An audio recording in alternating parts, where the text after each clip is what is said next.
예술 분야 중 미술과 음악은 절대적으로 구분이 됩니다. 이들을 결합할 방법은 바그너의 악극이나 영화와 같은 종합예술을 통해서만 가능할 것처럼 보입니다. 그러나 이러한 방법은 병렬적인 결합입니다.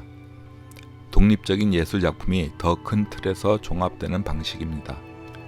이러한 병렬적인 종합이 아닌 다른 방식의 결합은 없을까요? 음악은 시간에 의존하며 원초적으로 추상적인 예술입니다. 시간에 의존한다는 것은 기억에 의존한다는 것을 뜻합니다. 소리가 울리는 동시에 이미 기억이 되어버린 것을 새롭게 들려오는 소리와 결합시키며 하나의 작품을 감상하게 됩니다. 사실 문학도 이와 유사합니다. 이미 읽은 것을 지금 읽고 있는 것과 결합시키며 작품을 이해하게 됩니다.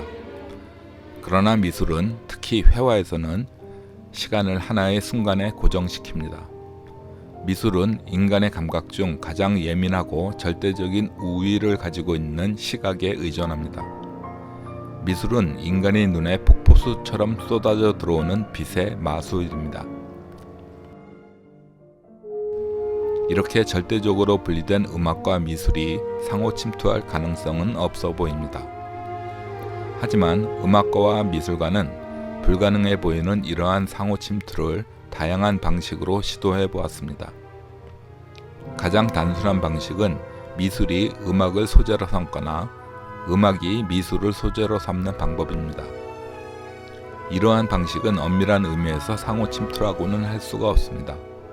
르누아르의 그림은 그러한 단순한 소재를 통한 결합이라고 할 수가 있습니다. 그러나 이러한 소재로서 미술과 음악이 결합하는 방식을 내용적인 면에서 좀 더 심화시킨 경우도 있습니다. 즉, 형식은 소재를 가져오는 것이지만 그것의 출발은 음악인이 미술작품을 보고 느낀 감상, 거기서 얻은 충격이나 영감을 음악작품에 반영하거나 화가가 음악을 감상하며 얻게 되는 영감을 미술작품에 반영하는 경우입니다. 피카소는 스페인의 기타 음악을 특별히 사랑하여 초기의 청색시대뿐만이 아니라 입체파 작품에서도 다양한 작품에서 기타를 소재로 삼았습니다. 비록 피카소가 칸딘스키처럼 음악을 미술적 방법론으로까지 발전시키지는 않았지만 기타를 소재로 한 그의 작품들은 단순한 소재 이상으로 음악적인 특성을 담아내고 있습니다. 미술 작품에서 영감을 받아서 음악을 작곡한 경우는 훨씬 다양하고 폭이 넓습니다. 프란츠 리스트는 19세기 독일의 화가 카울바흐의 작품 훈족의 전쟁을 보고 감동하여 이를 같은 제목의 교향시로 작곡하였습니다.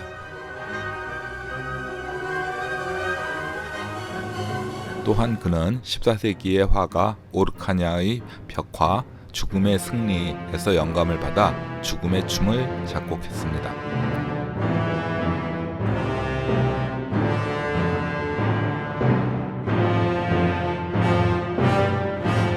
무소르그스키는 친구인 화가 하르트만이 죽은 후에 열린 추모 전시회를 본 후 거기서 받은 인상으로 그의 대표작 중의 하나인 전람회의 그림을 작곡했습니다.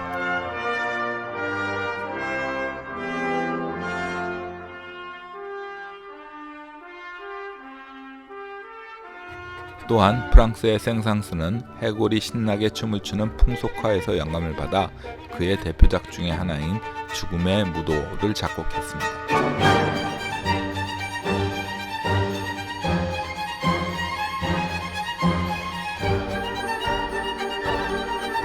명상곡으로 잘 알려진 프랑스의 마스네는 관현악 모음곡 그림 같은 풍경을 작곡하여 그야말로 아름다운 풍경화 같은 감흥을 음악에 담아냈습니다.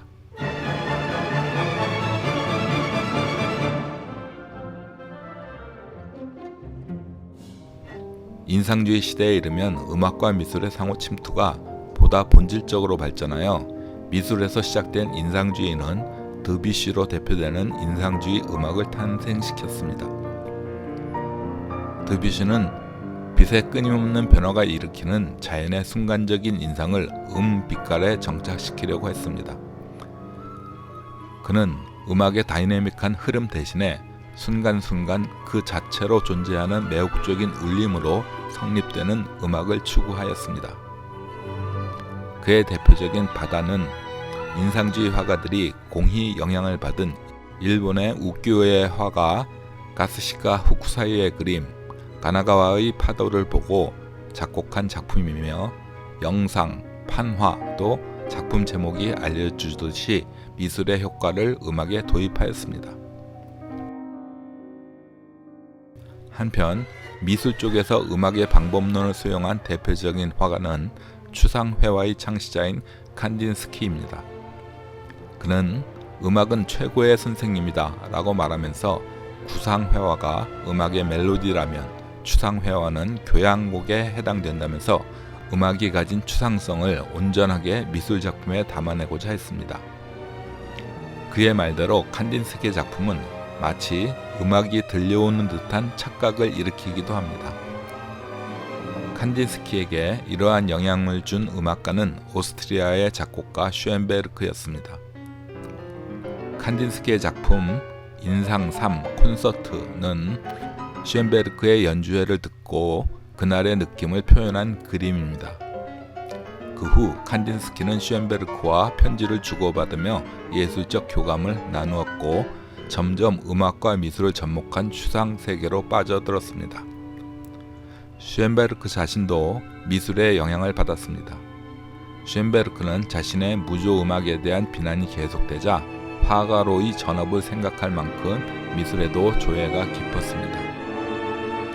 미술이 구체성을 탈피하고 추상성을 추구하게 되면서 자연스럽게 가장 고도의 추상예술인 음악과의 내밀한 결합이 이루어지는 것은 당연했습니다. 한편 한국의 화가 이양로는 음악에서 얻은 영감을 구상회화로 표현하려고 했습니다. 그가 남긴 첼리스트를 그린 작품은 단순한 소재 이상을 담고 있습니다.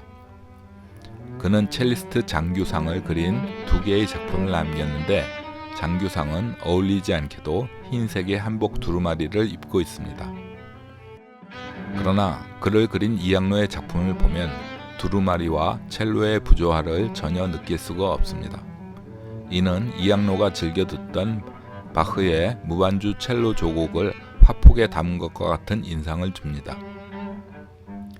첼리스트 장규상은 시립교향악단에서 유능한 첼리스트였으나 촉망을 받던 싱어송 가수인 아들과 딸을 모두 잃은 후 첼로 하나를 들고 머나먼 여행을 떠났으며 결핵으로 고통을 받는 사람들, 나병을 앓는 사람들, 고아원, 양로원, 교도소 등을 찾아가 첼로를 켜며 희망과 행복을 전해주었습니다.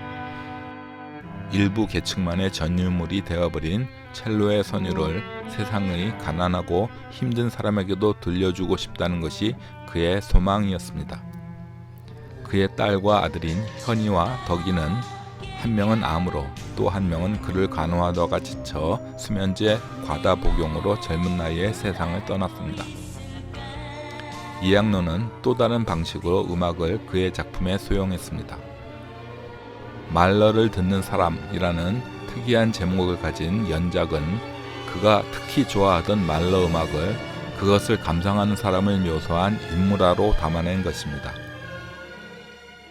말러는 세상의 모든 소리들을 그의 교향곡 속에 담아내려는 듯 갖가지 악기들을 총동원해 온갖 신기한 소리들을 만들어내곤 했습니다.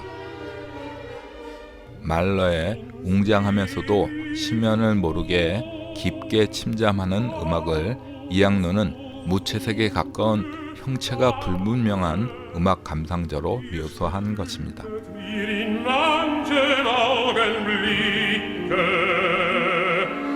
Oh